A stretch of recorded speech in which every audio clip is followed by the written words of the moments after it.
Actualmente no soy médico de la Clínica San Marcel, actualmente soy médico de la Clínica Avidanti, es un centro de tercer, cuarto nivel de Manizales. Soy también intensivista en una unidad de cuidado intensivo que es más pequeña, pero es de la ciudad donde yo vivo, que es Chinchiná, o no la ciudad, el pueblito donde vivo, que es Chinchiná, que es a 30 minutos de Manizales y a 30 minutos de Pereira, estoy intermedio, y actualmente, el próximo mes, arranco también la clínica Oncolos de Occidente de Pereira, o sea, trabajo en las dos punticas cerca a mi casa. Nuevamente, pues, muchas gracias por estar aquí, conflictos de interés, mis nuevos dos amores, Cardio Intermed y Doc Cárdenas. Vamos a empezar. Espero pues que ahorita la tecnología no me juegue una mala pasada. Vamos a empezar con esto. El síndrome séptico actualmente es reconocido como una prioridad mundial en la cual todos debemos poner los ojos, ¿cierto? ¿Por qué? Porque es un problema global que anualmente compromete más o menos a 30 millones de personas con una mortalidad estimada de más o menos 6 millones al año, ¿sí? El 70% son infecciones de la comunidad y el objetivo es que a través de nosotros como profesionales de la salud empecemos a generar conciencia. Esta es una publicación que salió en el 2017 de la Organización Mundial de la Salud, en la cual le denota la importancia a lo que es el síndrome séptico. Habla después de que el síndrome séptico ha estado como en un remanso, ¿sí? En este remanso únicamente lo habita especialistas, científicos que investigan y algunos aficionados como nosotros, ¿cierto? Que nos apasiona el tema y tratamos de actualizarnos un poco de esto, pero no se sale de aquí, ¿sí? Han hecho estudios para ver el concepto que tiene la comunidad acerca de sepsis y se ha visto que por lo menos en Estados Unidos la sensibilización o el concepto que tiene la población de sepsis apenas alcanza un 40%. En Nueva Zelanda también hicieron estudios similares y la conciencia era apenas del 50%, o sea, el 50% de la población sabía que era la sepsis.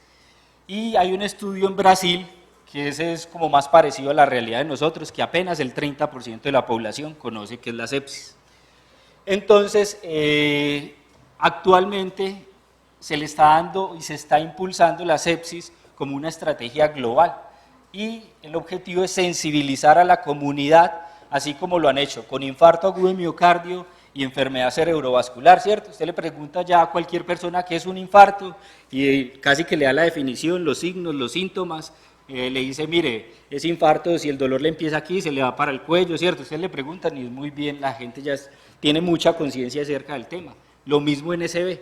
Entonces el objetivo, a partir de este año se celebró el Día Mundial de la Sepsis el 13 de septiembre, ¿sí? Y el objetivo es seguir promoviendo esto, de que se convierta como el código ictus o como la hora de oro en el infarto agudo de miocardio. Igualmente vamos a hablar de esto, de la sepsis y sacarlo de ese remanso. Es decir, ustedes hoy tienen la obligación de empezar a generar y a impartir conocimiento, no solo a sus compañeros médicos, no solo a sus compañeros enfermeros, sino a la comunidad y a su entorno, ¿sí? Es una obligación, porque la sepsis mata, ¿sí?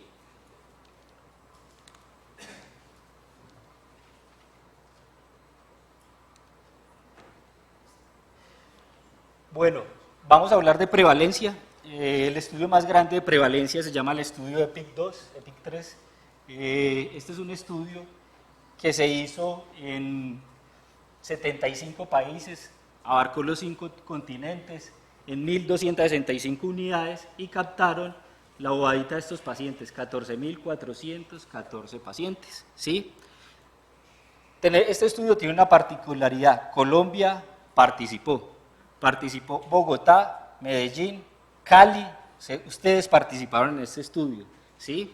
Participó Villavicencio y Armenia, aportando datos muy valiosos que engrosan la estadística de la sepsis y que dan un panorama más preciso de lo que es el síndrome séptico, ¿sí? Y con datos autónomos, datos de nosotros. El 50% en ese momento, este fue un estudio de prevalencia puntual que hicieron. Un día determinado, previamente ya conociendo el protocolo del estudio, dijeron, bueno, en este día puntual vamos a evaluar en estos 75 países, en estos 5 continentes, qué tipos de pacientes están hospitalizados en la UCI, ¿sí? Entonces determinaron esto. En las unidades de cuidado intensivo, el 51% de los pacientes estaban infectados o estaban con algún diagnóstico relacionado a sepsis, abdomen abierto, neumonías, meningitis, ¿sí? Determinaron también que en el 70% de estos pacientes pudieron hacer un rescate microbiológico.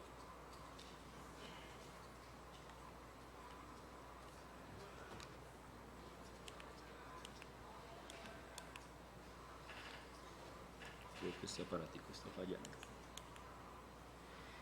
El 64% de las infecciones eran del tracto respiratorio y la probabilidad de tener estas infecciones era el 62% asociadas a bacterias gram negativas, el 47% asociado a gram positivos y el 17% asociado a hongos. Este estudio fue muy relevante porque empezó a hablar del gran porcentaje de las infecciones micóticas en las unidades de cuidado intensivo. Anteriormente se estimaba que tenía una prevalencia menor, ¿sí? El concepto de sepsis no es un concepto nuevo, ¿sí? Desde Hipócrates se está hablando de sepsis. Lo que pasa es que la idea o la definición se ha tenido modificaciones y en los últimos 18 años ha tenido modificaciones relevantes, las cuales han orientado a una mejor y una mayor precisión diagnóstica.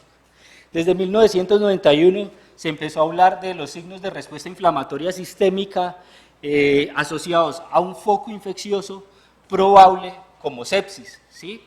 El problema de hablar de SIRS como calificador de sepsis fue que los signos de respuesta inflamatoria sistémica tenían muy baja sensibilidad para los pacientes sépticos y otras patologías como el trauma, la aspiración, la pancreatitis, los pacientes quemados podían generar y activar la respuesta inflamatoria sistémica, fiebre, leucocitosis, ¿sí?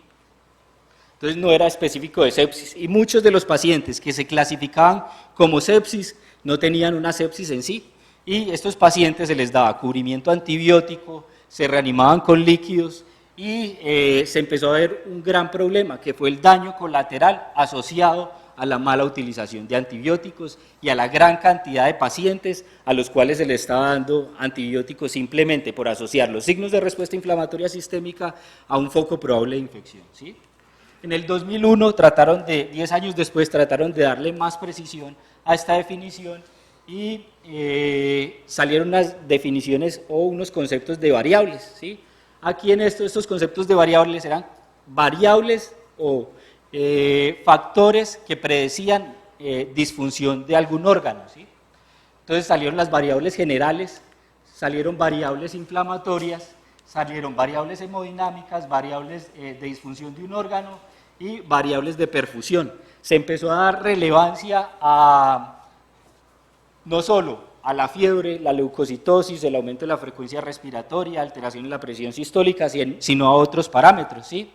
El gasto urinario, el lactato, y esto mejoraba más la precisión diagnóstica de los pacientes con sepsis. Y al mejorar más la precisión diagnóstica, había menos daño colateral por el uso irracional de antibióticos.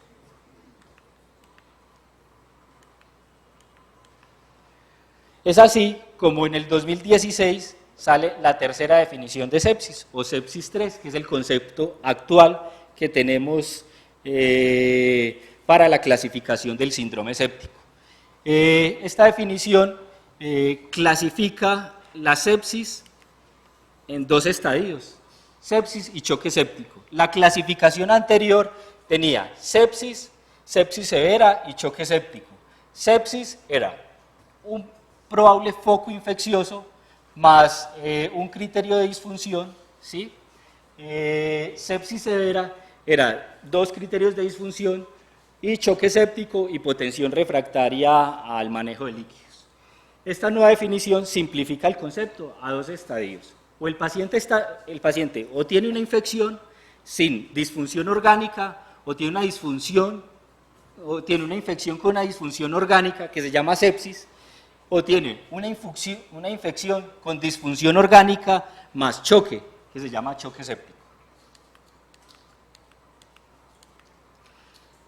Es así como a partir de este momento, del 2016, cobra relevancia el concepto de disfunción de un órgano, ¿sí? Generalmente la sepsis es esto, es una respuesta normal a una noxa infecciosa. Normalmente el organismo se defiende, pero no con las magnitudes de generar una disfunción de órgano. Cuando hay una disfunción de un órgano, el paciente ya pasa de una infección común y corriente, una infección de vías urinarias usual baja, ¿cierto?, en la cual únicamente el paciente tiene disuria. Ya, cuando el paciente tiene oliguria, alteración del estado de conciencia, aumento de la frecuencia respiratoria, pues ya estamos hablando de un síndrome séptico. ¿Qué quiere decir? El organismo está reaccionando aún más a lo que debería reaccionar usualmente. Y choque séptico, entonces, es un subconjunto de la sepsis en el cual hay hipotensión refractaria al manejo inicial con líquidos y tiene una característica usual, que es esta, mayor mortalidad, ¿sí? Se estima de que eleva la mortalidad de la sepsis al 50%.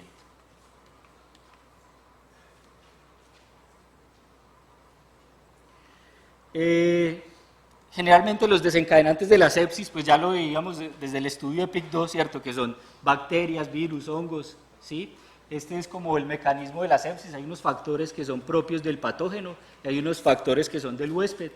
Generalmente los del patógeno es la carga bacteriana que tiene en sí el paciente. La carga bacteriana va en proporción directa a la magnitud de la respuesta.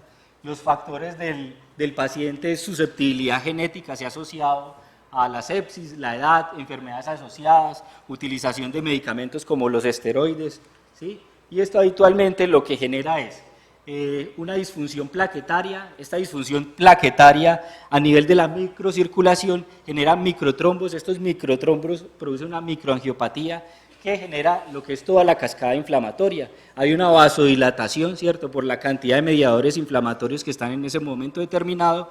El paciente empieza en un estado de hiperdinamia y esto es lo que configura en sí el estado séptico.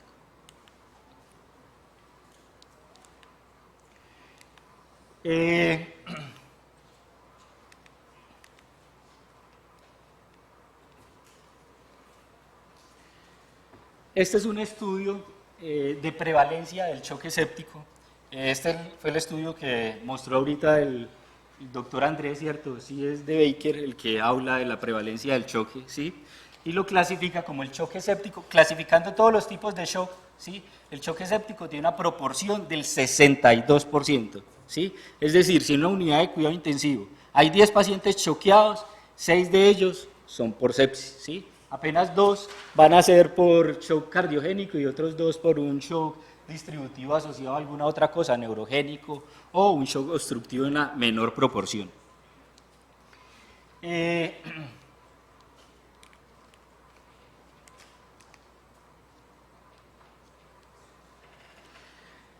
Adicional de esta revisión o esta publicación de la nueva definición de sepsis, sale una publicación específica en cuanto al choque séptico. Eso es una revisión sistemática, 92 estudios, 48 eran específicamente en choque séptico y lo que buscaban era identificar las principales características que tenían los pacientes en este perfil hemodinámico, ¿sí?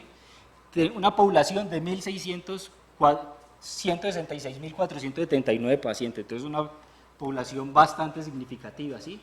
Entonces se vio que estos pacientes tenían disfunción circulatoria, ¿dada por qué? Por marcadores de hipoperfusión, es decir, como lo mencionaba el compañero ahora, compañero Andrés, entonces livideces, disminución de la perfusión capilar, ¿sí?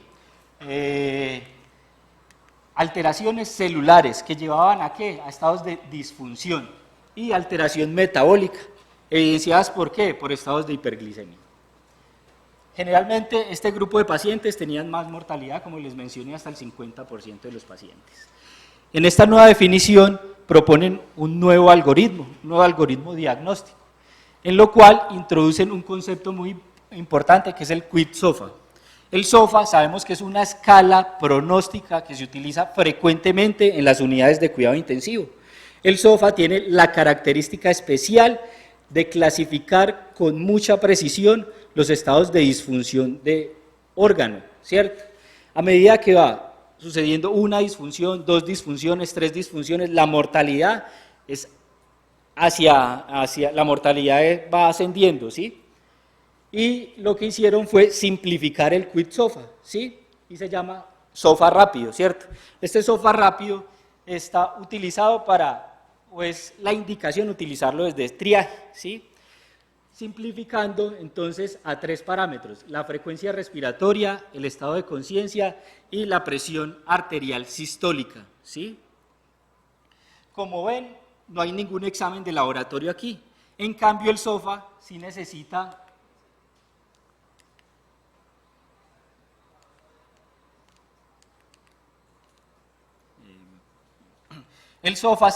de laboratorios, necesita de tener un hemograma para evaluar el rango plaquetario, necesita de pruebas de función hepática, necesita bilirrubinas para... No, esto no es la presentación mía. Necesita bilirrubinas para determinar el grado de disfunción hepática, necesita unicreatinina para determinar el nivel de disfunción renal, necesita gases arteriales, necesita gases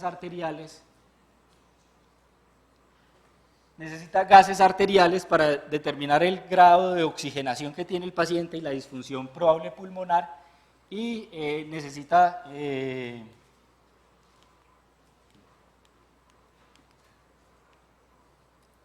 que abajo ya no funciona el botoncito abajo. Bueno, entonces el QID-SOFA entonces no necesita ningún laboratorio, ¿sí?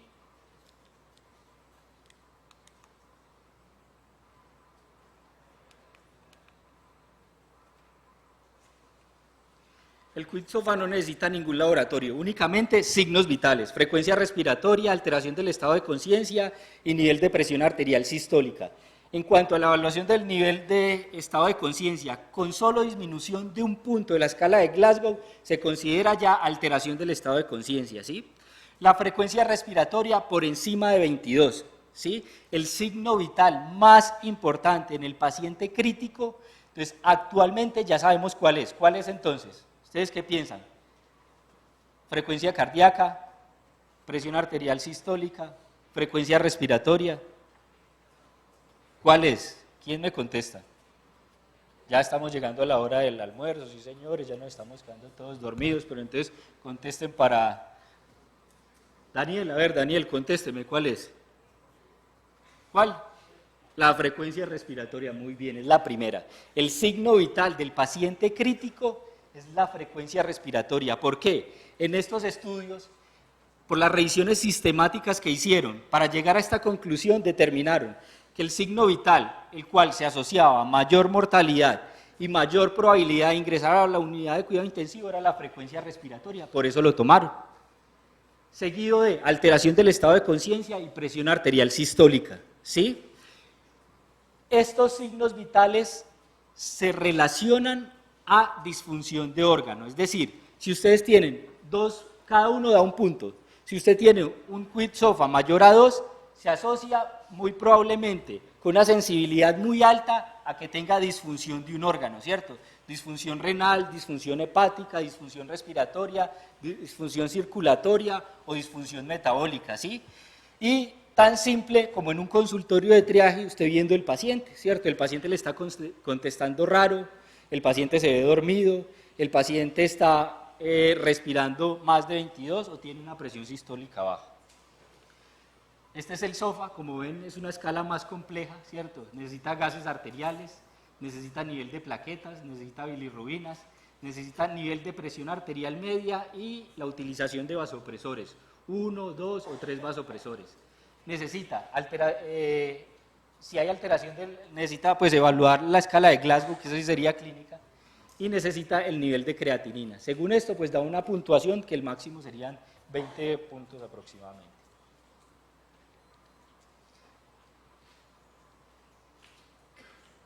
Bueno, vamos a empezar a hablar de manejo. Ya tenemos pues el criterio actual de la definición de sepsis, ¿cierto?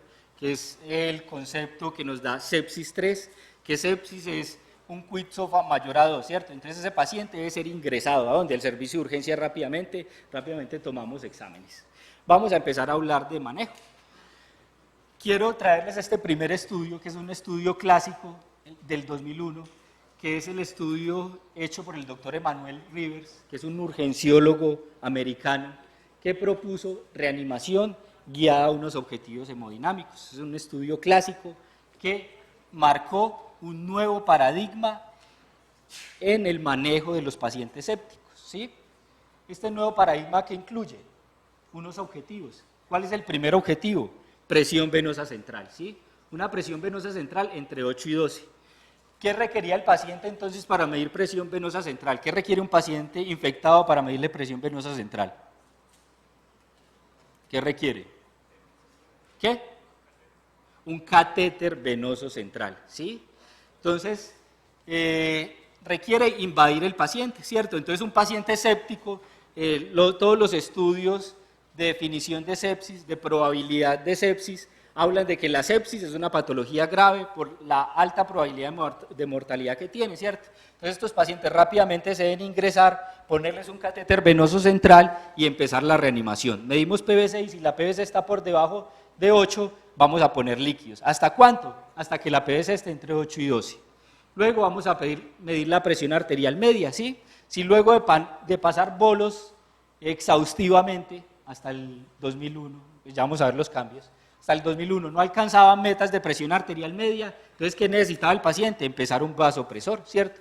La presión arterial media debería estar entre 65 y 90. Si a pesar de los líquidos no mejoraba, entonces poníamos un agente vasopresor, ¿sí? Luego, ya lo teníamos el paciente en meta de presión arterial.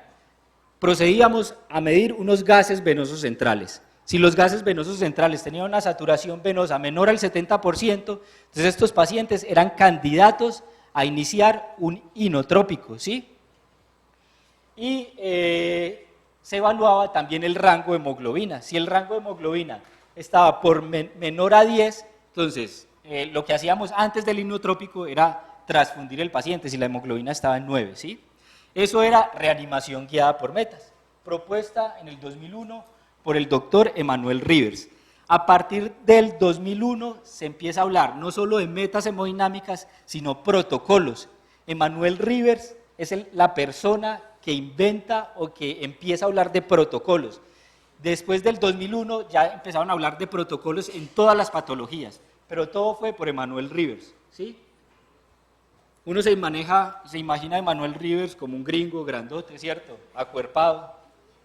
Este es el doctor Emanuel Rivers, ¿sí? El amor que yo le cogí al cuidado intensivo es gracias a este estudio. Fue uno de los primeros estudios que yo estudié a profundidad y me gustó la idea de reanimar a los pacientes direccionados a objetivos. Hasta ese momento uno reanimaba a los pacientes a ojo, a ojímetro, ¿sí? Y vimos en lo que llevamos al momento que eso tenía un impacto en mortalidad, lo vimos.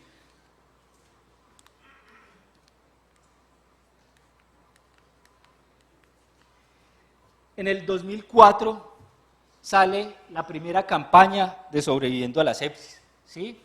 Esta campaña de Sobreviviendo a la Sepsis incluyó el protocolo del doctor Emanuel Rivers, ¿sí? Que los pacientes sépticos se debían reanimar en las 6 primeras horas y se debían lograr estos objetivos.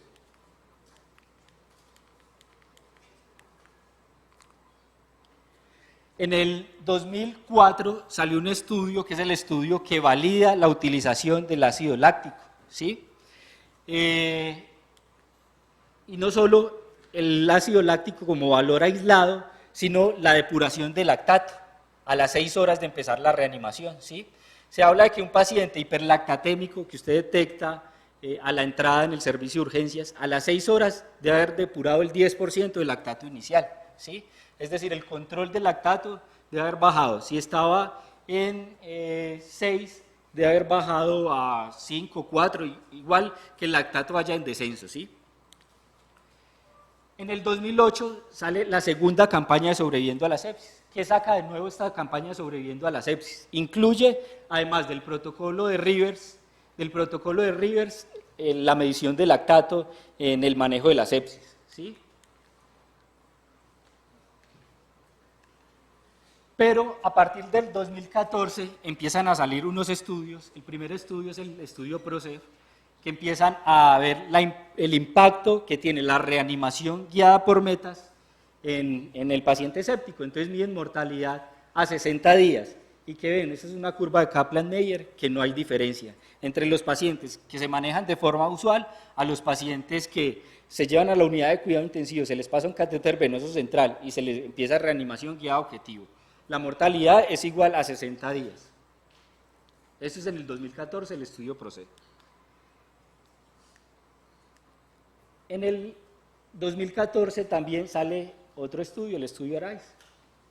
Mortalidad 90 días, reanimación usual versus reanimación guiada por metas.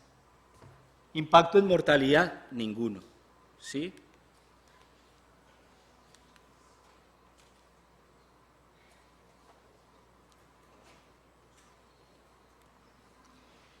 En el 2015 sale la tercera publicación y la que le da la estocadita final a reanimación guiada por metas, ¿sí? Mortalidad 90 días, igual, no hay impacto, ¿sí? Yo en el 2014 ya era residente, en ese momento estos estudios le dan un golpe fuerte a lo que estábamos haciendo en las unidades de cuidado intensivo. Yo en lo particular me sentí frustrado porque dije, mierda, pues si es lo que estamos haciendo, ¿qué va a pasar de aquí en adelante? Y los pacientes sépticos los van a manejar en piso.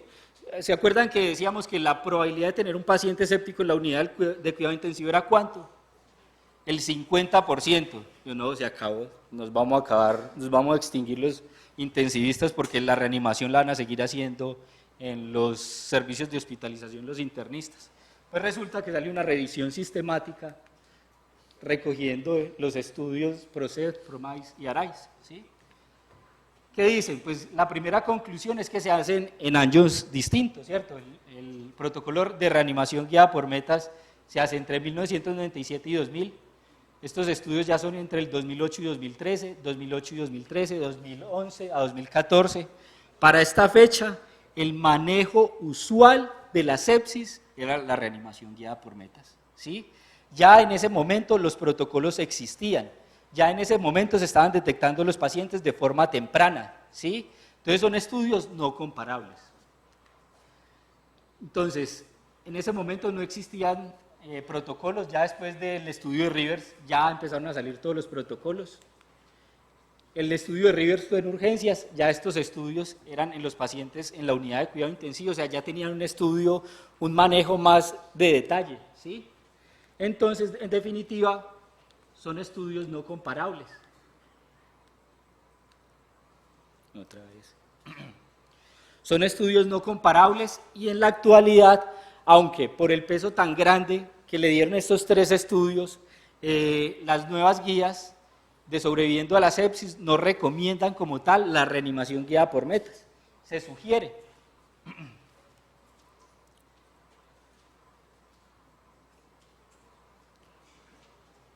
Para el 2016, simultáneo con la definición, la nueva definición de sepsis 3,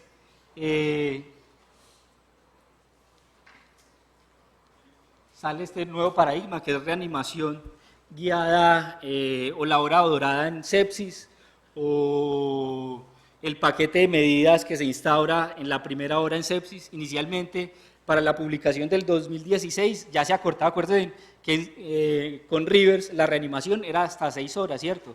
Hasta antes del 2016 la reanimación del paciente séptico se hacía en las 6 primeras horas. Después de la tercera definición de sepsis y la campaña sobreviviendo a la sepsis del 2016, se acorta este tiempo de 6 horas a 3 horas. Y en el 2018 sale una nueva publicación de que habla de que los pacientes sépticos se deben reanimar en la primera hora, con un paquete de medidas que son estos, ¿sí? Entonces, lo primero, si usted consideró que el paciente está séptico, tome unos gases arteriales y mida lactato. Si el lactato está mayor a 2, entonces muy probablemente el paciente sí esté séptico. ¿Qué debe hacer usted? Rápidamente, en los primeros 45 minutos de hacer el diagnóstico de sepsis, el paciente se debe hemocultivar. Para los médicos de urgencias, para las enfermeras de urgencias, los hemocultivos deben ser tomados en urgencias, ¿sí? Luego de tomar los hemocultivos en la primera hora, lo tercero que vamos a hacer es empezar antibiótico terapia de amplio espectro, ¿sí? ¿Qué amplio espectro? El más amplio espectro que ustedes tengan en sus hospitales, porque el problema de empezar antibióticos de amplio espectro no es el inicio, es no quitarlos. Por eso es tan importante los hemocultivos, ¿sí?